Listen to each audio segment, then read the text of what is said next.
స్థానిక పోరండి యుద్ధానికి సిద్ధం అంటున్నాయి. ఇంకా తాడోపేడో తేల్చుకుందామని రంగంలో దిగుతుంది. ఎందుకంటే జగన్మోహన్ రెడ్డి గారు కూడా ఫుల్ యాక్టివ్ మోడ్లోకి వచ్చేసారంటున్నారు. వరుస మీటింగ్లు పెడుతున్నారు, మీతోటే ఉంటామంటున్నారు, కొత్త యాప్ ఏదో పెట్టారు. మరొక వైపు ఈ ఎన్నికల్లో ముఖ్యంగా ఎక్కువగా నడుస్తున్న అంశం ఏంటంటే జనసేన ఏంటి పరిస్థితి. జనసేన ఎటు అడుగులు వేయిపోతున్నారు. అడుగులు మీన్స్ ఎన్ని తీసుకుంటారండి. ఆల్రెడీ అడుగులు వేశారు, సక్సెస్ఫుల్గానే ఇప్పుడు నడుస్తుంది. ఈసారైనా స్థానిక ఎన్నికల్లో పార్టీ కోసం నిలబడిన వారిని, మొదటి నుంచి జెండా మోసిన వాళ్ళకి ఎక్కువ ప్రయారిటీ ఇవ్వాలి అన్న దాని మీద చర్చ నడుస్తుంది. సరే, దీనికి సంబంధించి అయితే నాదెండ్ల మనోహర్ గారు కొన్ని వ్యాఖ్యలు చేశారు. దాని మీద సోషల్ మీడియాలో విపరీతంగా ట్రోల్స్ వస్తున్నాయి. కొంతమంది ప్లస్ ఉంటాయి, కొంతమంది మైనస్ ఉంటాయి. కానీ చాలామంది ఈ రకంగా మాట్లాడుతున్నారు ఏంటి అని చెప్పి జరుగుతున్న చర్చ నేపథ్యం. నాదెండ్ల గారు మాట్లాడడం వెనుకున్న ఆంతర్యం ఏంటి, అసలు నాదెండ్ల గారు ఏం మాట్లాడారు, ఇది ఏ రకంగా రిసీవ్ చేసుకుంటున్నారు జనసేన నాయకులు, వాళ్ళకి ఏం అర్థం అవుతుంది ఇందులో. ఒకసారి నాదెండ్ల గారు బయట ప్లే చేయండి. పవన్ కళ్యాణ్ గారు రాష్ట్రపతిని దృష్టిలో పెట్టుకుని సార్వత్రిక ఎన్నికలప్పుడు అవసరమైతే మనం తగ్గుదాం, ఏ ప్రాంతాల్లో మన అభ్యర్థులు ఉన్నారో పార్లమెంట్లో కానివ్వండి, శాసనసభలో కానివ్వండి, వాళ్ళందరికీ కూడా పోటీ చేసే అవకాశం ప్రతి ఒక్కరికి ఈ సందర్భంలో కల్పించలేకపోతామేమో. కానీ రాబోయే రోజుల్లో పార్టీని బలోపేతం చేసుకుంటూ ముందుకెళ్దాం. 2024లో జరిగిన ఎన్నికలు మాత్రం ఓటు చీలనివ్వం అనే మాట ఆయన ఇచ్చినందుకు దాన్ని గౌరవించుకుంటూ ఎక్కడ కూడా పొరపాటు లేకుండా ఆయన నిలబడ్డారు. కూటమిలో మేము 4 అడుగులు వెనకేసినా కూడా అది కూటమిని బలపరచడానికి ఎన్డీఏ భాగస్వాములుగా మేము ఒక బాధ్యతతో ముందుకెళ్ళాం తప్ప అది ఈ రోజున కూడా స్థానిక సంస్థల్లో అదే రీతిలో ముందుకెళ్తున్నాను కూడా అది పొరపాటు. కొంతమంది అడుగుతారు, మనం ఎక్కడి నుంచి పోటీ చేయబోతున్నాం, స్థానిక సంస్థలు రాబోతున్నాయి, ఎన్ని సీట్లు ఇస్తారు, మనకి ఎన్ని సీట్లు ఇస్తారు అనేది కాదు కదా, మన నాయకత్వం ఎక్కడ బలంగా ఉంది, మన నాయకత్వం ఎక్కడ గెలవగలుగుతుంది, మన నాయకత్వం చూసి ప్రజలు ఏ విధంగా ఆదరిస్తున్నారు, అటువంటి ప్రదేశాలు, అటువంటి ప్రాంతాలు మనం గుర్తించిన తర్వాతే అక్కడ మనం పోటీ చేయగలుగుతాం అనే హక్కు అప్పుడు మనకు వస్తుంది, మనం మాట్లాడగలుగుతాం. అంతేగాని 4 ఫ్లెక్సీలు కట్టుకుని పేపర్లో 4 అడ్వర్టైజ్మెంట్లు వేసుకున్నంత మాత్రాన మన నాయకత్వం రాదు మనకి. అది మాత్రం మీరు గుర్తుపెట్టుకో. నాదెండ్ల గారి అభిప్రాయం ఏంటంటే 4 ఫ్లెక్సీలు పెట్టుకుండి 4 సార్లు లేకపోతే సీఎం అను ఏదో ఇలాంటివి ఏమన్నా అడుపులు అరిస్తే నాయకత్వం రాదు. ఎందుకంటే 2019లో వాళ్ళు చూశారు కాబట్టి. మరి దీని మీద ఎలాంటి స్పందనలు వస్తున్నాయి, దీన్ని ఏ రకంగా రిసీవ్ చేసుకుంటున్నారు, ఇంతకాలం మేము ఉన్నాం కదా, మాకు మరి ప్రయారిటీ ఇవ్వాలి కదా అని ఆశపడ్డంలో తప్పలేదు. ప్రతి రాజకీయ పార్టీ ఏం చేస్తారు, సోషల్ సర్వీస్ చేయడానికి ఎవరు ఉండరు, పదవులు తీసుకోవడానికి ఏదైనా వస్తుందని ఆశతోటే చేస్తారు. ఎవరో కొంతమంది ఉంటారేమో, అది అన్ని పార్టీలోనే ఉంటుంది. సరే, పవన్ కళ్యాణ్ గారి అభిమానం మీద ఆ ఎలక్షన్ టైంకి వచ్చి ఎంతో కొంత సర్వీస్ చేసి వెళ్ళిపోయిన వాళ్ళు ఉండొచ్చు. కాక ఆయన ఒక స్టార్ కాబట్టి చాలామంది అభిమానులు ఉంటారు కాబట్టి. కానీ మిగతా వాళ్ళందరూ పరిస్థితి అది కాదు కదా. చాలామంది చాలా ఇబ్బందులు పడి వాళ్ళు ఏవో ఆశలు ఉంటాయి, వాళ్ళ కోరికలు ఉంటాయి, అవి తీర్చుకుందామని చూస్తారు. ఈ రోజు కాబట్టి రేపన్నా వస్తుందని చూస్తారు. మనిషి ఆశది ఇది ఒక ఏమంటారు ప్యాకెట్ లాంటిది, ఇది కూడా రమ్మీ లాంటిదే. ఒకటి పోయిందనుకోండి మళ్ళీ గెలుస్తాం కదా ఎందుకు లేని మళ్ళీ పందెం కడతారు, మళ్ళీ ఇదో వ్యసనం అంతే. ఇది కూడా రాజకీయం కూడా ఒక వ్యసనం లాంటిదే, దానికి కోరికలు ఉంటాయి. మరి మనతో పాటు అక్షర సత్యం గారు ఉన్నారు. అక్షర సత్యం గారు అసలు ఏమనుకుంటున్నారు జనాలు, మరి ఈయన అభిప్రాయం ఏంటి, ఆయన మాట్లాడుతుంది. అక్షర సత్యం గారు సార్ నమస్కారం. సార్ నమస్తే అండి. నాదెండ్ల మనోహర్ గారు మాటలు నేను సోషల్ మీడియాలో చూస్తున్నాను మధ్యాహ్నం నుంచి. చాలా డిఫరెంట్గా ఏవో కథనాలు వస్తున్నాయి. సో మీరు ఎలా చూస్తారు దీన్ని? సార్, ఇక్కడ నిన్నటి నుంచి కూడా నాదెండ్ల మనోహర్ గారు ఇచ్చిన స్టేట్మెంట్ బాగా విపరీతంగా నెగిటివ్ గా ట్రోల్ అవుతుందండి. జనసేన నాయకుల్లో కానీ, జనసేన కార్యకర్తల్లో కానీ నైరాశ్యం, నిరాశను కలిగిస్తే వైసీపీ పార్టీ శ్రేణుల్లో కానీ, వైసీపీ అభిమానుల్లో కానీ ఉత్సాహాన్ని ఇచ్చింది. ఎందుకంటే జనసేన ట్రోల్ చేయడానికి మరొక మంచి అవకాశం దొరికిందండి. అసలు దీని బ్యాక్గ్రౌండ్కి వెళ్తే మిగిలిన పార్టీ కార్యకర్తలు వేరండి, జనసేన పార్టీ కార్యకర్తలు వేరు. మిగిలిన పార్టీలో డబ్బులు ఇస్తేనే పని చేస్తారో, ఇక్కడ తన సొంత డబ్బులు పెట్టుకుని మీరు అన్నట్టుగా జనసేన పార్టీ కోసం పనిచేసే వాళ్ళు కొన్ని లక్షల మంది ఉన్నారు.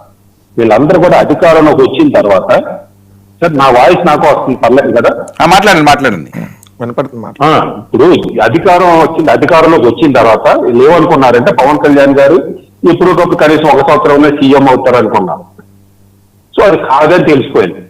రెండోది, ఈ పదవుల్లో కూడా అధికారంలోకి వచ్చిన తర్వాత 8% దాటి కూడా పదవులు రావట్లా. రెండోది గ్రామంలో ఏ పోలీస్ స్టేషన్కి వెళ్ళినా, ఏ ఎంఆర్ఓ ఆఫీస్కి వెళ్ళినా జనసేన పార్టీ నాయకులు అనేవాడిని పట్టించుకోవట్లే. అధికారం మరి దేవుడు తెలుగుదేశం కూడా పట్టించుకోవట్లే. జనసేన ఏదో కడజాతి అన్నట్టుగా చూస్తున్నారు. ఇదంతా మరో పక్కన పవన్ కళ్యాణ్ గారు ఎవరిని కలవట్లే. ఈ జనసేన మనోహర్ గారు కానీ, హరిప్రసాద్ గారు కానీ, పెద్ద నాయకులు ఎవరు కూడా వీళ్ళు బాధలు వినటం లేదు, పార్టీ ఆఫీసులోకి రానివ్వటంలే.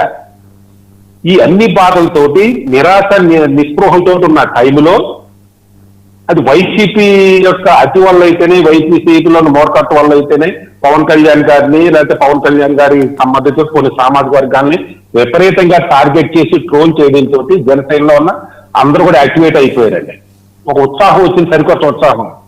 దానికి తోడు కమిటీలు వేస్తున్నారు, పగడ్బందీగా వేస్తున్నారు, అందరికీ న్యాయం జరుగుతుంది.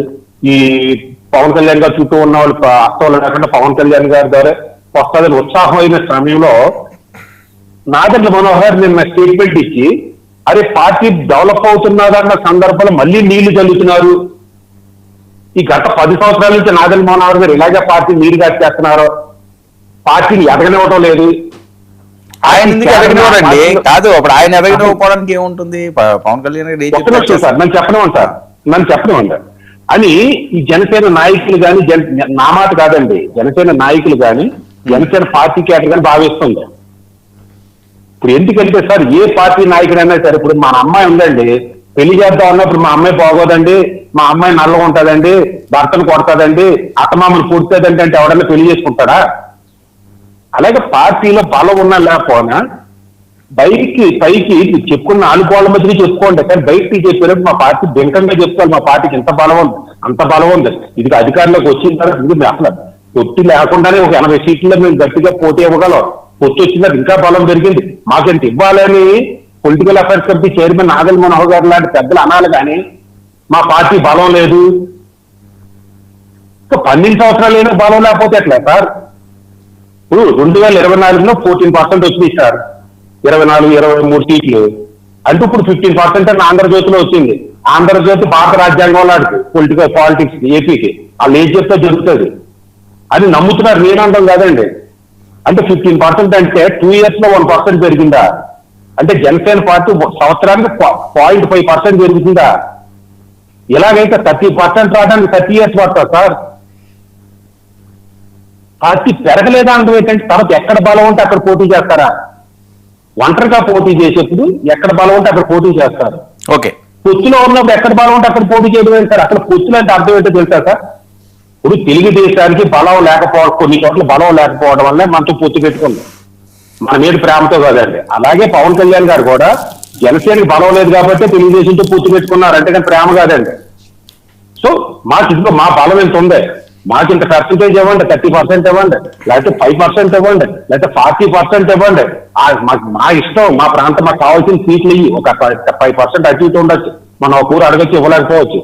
అక్కడ పోటీ చేయాలి కానీ అక్కడ నాయకులు తయారు చేయాలి. కానీ ఎలక్షన్ ముందు వచ్చి, ఎలక్షన్ అయిపోయిన నిద్రపోయి ఎలక్షన్ ముందు వచ్చి మాకు బలం లేదు, ఎక్కడ బలం ఉంటే అక్కడ పోటీ చేస్తాం, ఎక్కడ నాయకుడు ఉంటే అక్కడ పోటీ చేస్తాం అంటే ఎట్లాగంటే ఇంకెప్పుడు నాయకులు దగ్గర అవుతారని మనకి ఏదో పదవులు ఇచ్చి వాళ్ళకి ఏదో 4 రూపాయలు వచ్చి ఆదాయం చూపించి ఏదో ఎదిగే అవకాశం చూపిస్తాను కదా నాయకులు అయ్యేది. పంచాయతీలో జనసేన బలం లేకపోతే రేపు పొద్దున పార్టీ జెండా మూసి కూడా ఎవరండి గ్రామ స్థాయిలో అనేది నాదెండ్ల మనోహర్ గారు లాంటి పెద్దలకు తెలియదు కాదు. పొలిటికల్ అఫైర్స్ కమిటీ చైర్మన్ అయినా పార్టీని నీరుగా మాటలు ఆ ఉద్దేశం ఏదైనా అవ్వచ్చు, పార్టీ బలం లేదనే అందం మాత్రం ముమ్మాటికి తప్పండి. మా పార్టీ బలం ఉంది, మా పార్టీ బలం పెరిగింది, ఇదిగో మాకు ఇన్ని శాతం సీట్లు కావాలి, మా కార్యకర్తలు ఇప్పుడుగా మోసపోయారు, అన్యాయం జరిగింది, వాళ్ళకి న్యాయం జరగాలని చెప్పాలి. మరొక పక్కన పవన్ కళ్యాణ్ గారు టార్గెట్ చేస్తున్న వైసీపీ లాంటి వాళ్ళ మీద కూడా ప్రెస్ స్టేట్మెంట్లు ఇవ్వాలి. స్టేట్మెంట్లు ఇవ్వకుండా ఓన్లీ పార్టీ నీరుగా స్టేట్మెంట్లు ఇవ్వడం వల్ల పార్టీ అనుమానాలు వ్యక్తం చేస్తుంది, పార్టీ నైరాశ్యం వెళ్ళిపోతుంది అని గ్రౌండ్ రిపోర్ట్ తీసి మీ ద్వారా చెప్తున్నాను పవన్ కళ్యాణ్ గారికి, అంతేగాని నా సొంత అభిప్రాయం కాదండి. ఓకే ఓకే సచిన్ గారు, చూద్దాం మరి ఏం జరుగుతుంది, ఎటువైపు వెళ్తున్నది. థ్యాంక్ యూ అండి, thank you so much sir. ఒక్క నిమిషం సార్, చివరిగా పార్టీని ఉత్సాహపరిచే మాటలు చెప్పాలి కానీ మనోహర్ గారు కానీ, హరిప్రసాద్ గారు కానీ, లేదా మరొకరు కానీ, పవన్ కళ్యాణ్ గారు ఉన్న చుట్టూ ఉన్న పెద్దలు పార్టీని ఉత్సాహపరిచే మాటలు మాట్లాడాలి, కేడర్ని పెంచే మాటలు మాట్లాడాలి తప్ప మనకు బలం లేదు అని పార్టీ మీరుగా చేసే పవన్ కళ్యాణ్ గారి త్యాగాల్ని, పవన్ కళ్యాణ్ గారి కష్టాల్ని చంపేసే మాటలు మాట్లాడడం పార్టీకి మంచిది కాదు, పవన్ కళ్యాణ్ గారికి మంచిది కాదు, పార్టీ మీద ఎదుగుతున్న నాయకులకు కూడా మంచిది కాదు, పార్టీని నమ్ముకున్న కేటర్ కూడా మంచిది కాదు సార్. వైసీపీకి అనవసరంగా అవకాశం ఇచ్చిన వాళ్ళు అవుతాయి ఈ మాటలంటే. ఓకే, రైట్ అండి, థ్యాంక్ యూ సార్.